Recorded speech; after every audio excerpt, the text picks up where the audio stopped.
Hello and welcome to the Minds of Mountainfilm. I'm Elizabeth Hightower Allen from Outside Magazine, and I'm here with Dr. Theo Colborn of the Endocrine Disruption Exchange. It's lovely to meet you, Dr. Colborn. Well, it's a pleasure to be here. Oh, good. Well, watching Gasland last night, it was just an incredible eye-opener, and you have called these endocrine disruptive chemicals a pandemic, that they have affected every environment on our planet, including the womb, and that they are more of an imminent threat to us than climate change. And where are these chemicals coming from? Well, surprisingly, no. The movie last night, remember, focused on natural gas. Yes. What most people don't realize is that better than 50% of natural gas goes to make plastics and glass. Glass is impregnated with these resins. Really? Oh, yes. So that's why glass it shatters now. It doesn't break in big sheets. And actually, you can build buildings with glass because of the strength these resins have given to the materials that we use for construction. They've actually contributed to the phasing out of steel. Really? Yes, but they're also used to make fabrics. And they're also used to make plastics. I'm sorry, not plastics, pesticides. Right. And pharmaceuticals. So this problem of endocrine disruption, of course, is something that most people who are investing in products that are coming into your home, the people who are making the chemicals, the people who are producing natural gas, would rather the public would not hear. And so this is sort of like a hidden reason, another reason why possibly humanity or human beings are more at risk than climate change, because we're now in about the third, going into the fourth generation of individuals who are exposed in the womb. Right. And what we know about these chemicals is that they interfere with the hormones that actually control from the moment the sperm enters the egg until the baby is born and throughout that child's life. You're sitting here under the control of hormones. And they operate at about a part per trillion, a part per billion in your body. Right. And now we're also facing this pandemic that you mentioned that basically includes things like diabetes, and 1 in every 3rd child born now they predict is going to have diabetes. Accompanying that, of course, you have the obesity problem, which people are now calling the metabolic syndrome. We also have what they call the male testicular syndrome, where you look at the abnormal development of the male gonads, as well as reduction in testosterone production, reduction in sperm count, and sperm quality being affected, leading to infertility problems. The list is endless of these kinds of disorders. We know also those affecting the brain, which I think is so important, from Alzheimer's to Parkinson's to behavioral problems.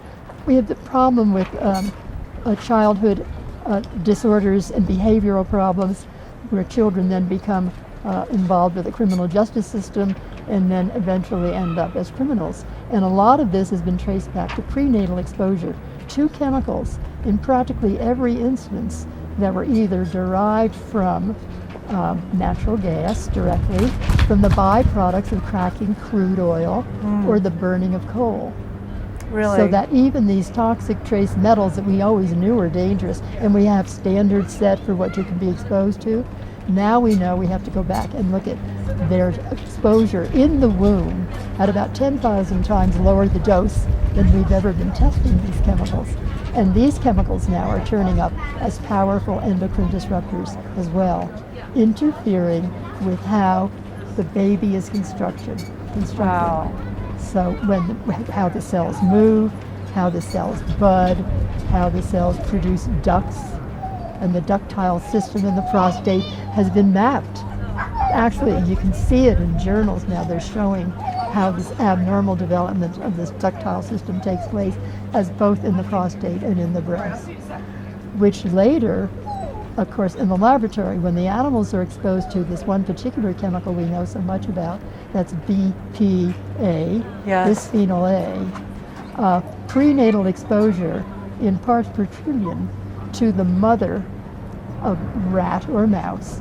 Actually, in adulthood, these animals have developed organs that are basically full of the kinds of structures and producing and acting the way they are in humans when they develop cancer in their later years. Oh my gosh. So it's a typical kind of cancer.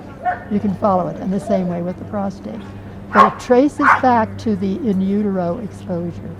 Well, you have, BPA is a wonderful thing to start with because it's on everyone's minds right now. We're not microwaving things in plastic. They've had to take it out of the water bottles. But I feel like for several years it's almost been a women's issue. It's been for nursing mothers or don't let your children have it. But you've said that you have a video on your site called The Male Predicament.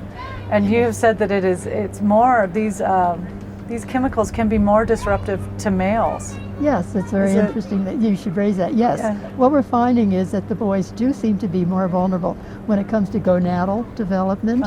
And of course they have external genitalia that we can see, remember? Right. Yes, but I do. also in sperm count. And fertility problems now, in many clinics they're finding around the country, the problem is more in the male than in the female. But also, the brain is the part that I'm so very much concerned about. It is the impact of the brain on the males. When it comes to the development of the part of the brain, they don't seem to develop as much of this part of the brain. It's called the splenium. And it's been traced back to chemicals called PCBs. Yes. Remember the old PCBs? I do, in the Hudson River. That's I right. do. The kinds of chemicals that bioaccumulate. Looking at the children of mothers who ate fish out of the Great Lakes, and then looking at the concentration of PCBs in the cord blood of these children, and then following them through to age 7 and 8, and looking at their ability to pass an IQ test. In other words, they found a significant 5 to 10, even as high as a 12-point drop in IQ, and it was always more prevalent in the boys than it was in the girls. Really? Also, then there was, they tested these children too at age 7 to see how they would do in a test in responding to a visual cue and how they would respond to it, and how then also they could shut off that response. In other words, you get this compulsive behavior. So they tested them for their compulsive behavior. And again, the boys basically had more errors of commission. They would maybe click the button too soon when they were to see this thing on the screen, on the TV screen, a cat in a window. Right. Or they would miss it, or it would be too late. But so they made far more errors in that kind of verbal, visual translation of what they were seeing. Now I want to back up a little bit. How you began studying this in the 70s? How much more prevalent do you see these things now, all these endocrine disruptors, than even 10 years ago, or 15 years ago, or 20 years ago? Are we multiplying the exposures? Actually, if you go back, I think if people could get my DVD, they could see it. It's so easy to put on a graph. Yes. But basically, it was around 1944, World War ended, and all of this petroleum, natural gas was being used to make war gases, and all kinds of terrific equipment and material so we could win the war, enough to make lighter airplanes to fight with, that sort of thing. That industry needed to find another market, so they started making products for the home. Remember, science was going to make, and chemistry was going to make life better, and Rachel Carson would have picked this up if she had lived just a couple more years, believe me. She was on to this problem. Well, you carried her torch. So, well, I hope so a little, but certainly didn't have her writing skills, that's for sure. But here again, then during those 40s and 50s, the first generation of people who were exposed to these chemicals coming into their homes, because we use these things as fire retardants. We could have electricity. We wouldn't have the electricity today without fire retardants. Most of those are made from this fossil fuel source, petroleum source. Right. Petroleum meaning natural gas and also oil. Right. So then what happened was, of course, in about 1950, 1960, those people began having the first batch of children. Right. So we have this epidemiological record from about the 1940s right through until about 1970. Everything looked pretty good. But if you start looking at the human epidemiological studies that were done, we found out that immediately, right around 1970, when this next generation was born, you began to see a reduction in the number of boys who were born. Because the studies that are being done in other countries, not in the United States, shows that the boys' babies are dying prior to birth more often than girls. And the Japanese have been following this. So they are now looking, just recently they just broke with a new study where they're finding that the boys are dying 3 times sooner or before birth than the girls. Oh my gosh. But then from birth on, then the death rate matches. Yeah. But we're losing the boys. And there are populations of Native Americans now around the Great Lakes where, the normal ratio of boys to girls is 106 boys to 100 girls. But up along the St. Lawrence River and the Detroit River, those native populations are producing 56 boys to 100 girls. Really? Yes. Well, that'll be terrible for the girls when they start dating as well. They won't have any dates. I was always tall and skinny, and I grew up during World War II. Right. And there weren't enough girls around then. Enough boys around then. There were always too many girls. But that's a signal. And Right. then things began to grow. So it's like this diabetes thing. It just crept up on us. Here, in what, this 1970 to now. So now our concern is that these were all the kinds of disorders that I mentioned were all rare. They were unusual. And there was always a certain percentage of the population, the normal population way over here, the normal curve, who would have these problems. But what is happening now, they're shifting into the mainstream. When 1/3 of the population are going to be developing disorders that are irreversible, they're going to have to be taken care of. We're producing basically a society of people that have to be taken care of. We're a caretaker society. Well, and we often blame them for, how did you get that diabetes? Surely you haven't been taking care of yourself, without right. thinking about the stressors inherent in their their physical development. Well, we know this bisphenol A, basically you can feed it to animals in the laboratory, and it definitely interferes with the beta cells that produce insulin, which is a hormone. And most people I speak to don't even know that insulin is a hormone. Yeah. So they wouldn't even know that that is part of the endocrine system. Most people don't understand it. Well, now you have spent such a long time understanding it yourself. I want to go back to when you were a sheep farmer here in Colorado, near Paonia, right? Yes. With 4 children of your own. Mm-hmm. When did you first start to think there's something going on with our water, or you became an activist before you became a scientist? Oh, well, I was working as a pharmacist, but also operating a small farm. And we had to irrigate.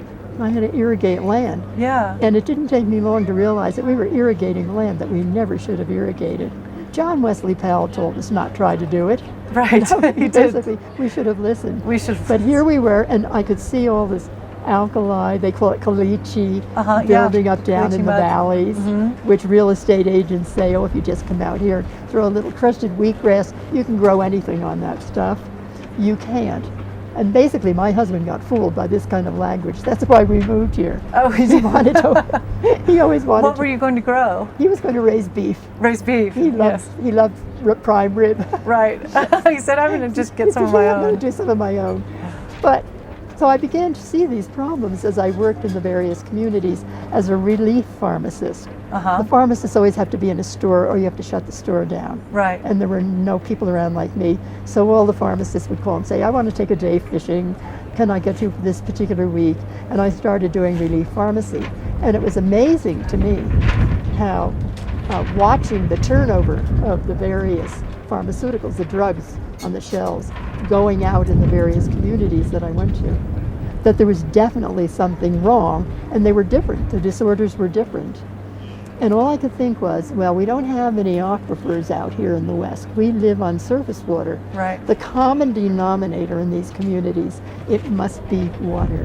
Right. And then when I saw how we were misusing the water and irrigating land that shouldn't be, and reusing the water, and if you live in As the it gets more and more alkaline, or yes, Yes, you yeah. know, of course it starts out in the mountains Right. as pure water that suddenly becomes acid Right. from that little carbon dioxide. So way up here in the mountains, it's acidic, pure, beautifully acidic water that can actually dissolve toxic trace metals in the high altitude streams. Yeah. And that's where I did my research, looking at how aquatic insects accumulate these toxic trace metals in their exoskeletons.